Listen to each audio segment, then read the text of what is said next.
आपको पता है कि हनुमान जी को गदा किसने दी थी? आखिर हनुमान जी को अजय अमर क्यों कहा जाता है?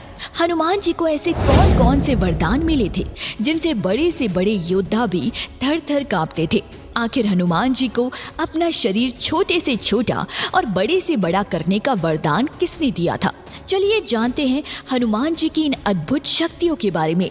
दरअसल ये बात तब की है जब बचपन में हनुमान जी सूर्य को फल समझकर खाने लगे। तब पूरे संसार को अंधकार से बचाने के लिए भगवान इंद्र ने अपने वज्र से हनुमान जी की हड्डी पर प्रहार कर दिया, जिसके बाद वो मूर्छित होकर जमीन पर गिर पड़े। इस पर हनुमान जी के पिता वायुदेव ने क्रोधित होकर पूरे पृथ्वी पर वायु के वेग को ही रोक दिया था, जिसके बाद सभी प्राणी तड़पने लगे।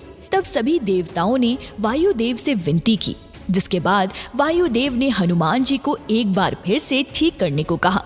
ये सब होने के बाद नारद जी बजरंग बली को एक पवित्र जल की मदद से होश में लेकर आए। अपने पुत्र को होश में आता देख वायुदेव ने पृथ्वी पर हवा को फिर से शुरू कर दिया।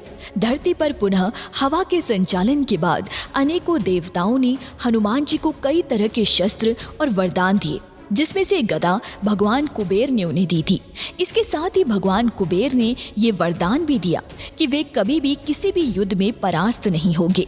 ऐसा माना जाता है कि जिस प्रकार हनुमान जी अपने शरीर के आकार को घटा और बढ़ा सकते हैं, उसी तरह उनकी गदा का आकार भी छोटा और बड़ा हो सकता है।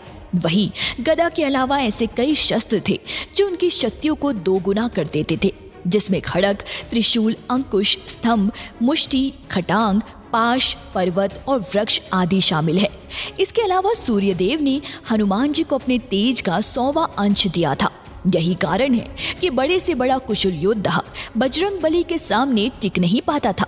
मृत्यु के देवता भगवान यम ने भी हनुमान जी को ये वरदान दिया था कि वे कभी भी यम का शिकार नहीं होंगे। यही कारण है कि हनुमान जी को हमेशा अजय अमर कहा जाता है। पौराणिक कथाओं की मानी तो पवन पुत्र को भगवान शंकर का 11वां रुद्र अवतार माना जाता है। अपने इस अंश अवतार को शिव जी ने किसी भी अस्त्र से ना मरने का वरदान दिया था। वही भगवान विश्वकर्मा ने हनुमान जी को ये वरदान दिया था कि उनके द्वारा बनाए गए किसी भी शस्त्र का उन पर कोई असर नहीं होगा। वरुण देव ने अंजनी पुत्र को एक खास वरदान दिया था, जिसमें 10 लाख वर्ष की आयु हो जाने पर भी उनकी मृत्यु जल से नहीं हो सकेगी। सृष्टि के रचयिता भगवान ब्रह्मा ने उन्हें दीर्घायु होने का वरदान दिया था। इसके अनुसार हनुमान जी अपनी इच्छा अनुसार अपने शरीर को सूक्ष्म से सूक्ष्म तथा बड़े से बड़ा यानी कि विशाल कर सकते थे। इतना ही नहीं, वे अपने शरीर के भार को भी अपनी इच्छा अनुसार घटा और बढ़ा सकते थे। भगवान हनुमान के पास ऐसी शक्ति थी जिससे वे किसी भी अन्य व्यक्ति के सामने अदृश्य हो सकते थे। साथ ही वे दूसरे के मन की बातों को भांपने में भी सक्षम थे। पवन पुत्र के पास कई सिद्धियां भी थी, जिनके जरिए वे दुनिया में अपना आधिपत्य स्थापित कर किसी को भी अपना दास बना सकते थे।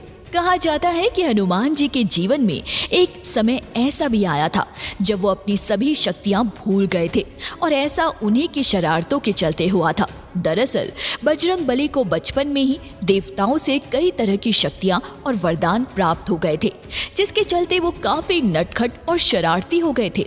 ऋषियों को तंग करना, तपस्वियों को सताना, ये सब उनके खेल का हिस्सा बन चुका था। अपने माता पिता के लाख मना करने के बाद भी वो नहीं मानते थे। एक बार अंगिरा और भिंग्र वंश के ऋषि तपस्या कर रहे थे। अंजनी पुत्र की शरारत के चलते उनकी तपस्या भंग हो गई, जिसके बाद उन ऋषियों ने हनुमान जी को ये श्राप दिया कि वे अपनी सभी शक्तियां भूल जाएंगे, लेकिन सही समय आने पर यदि कोई उन्हें उनकी भूली हुई शक्तियां याद दिलाएगा तो बजरंग बली को वो शक्तियां फिर से याद आ जाएगी। इसके बाद माता सीता का पता लगाने के लिए ब्रह्मा जी के पुत्र जमावंत ने हनुमान जी को उनकी शक्तियों के बारे में याद दिलाया, जिसके बाद ही वे लंका जाकर माता सीता का पता लगा पाए थे। तो दोस्तों, ये थी हनुमान जी से जुड़ी कुछ खास बातें।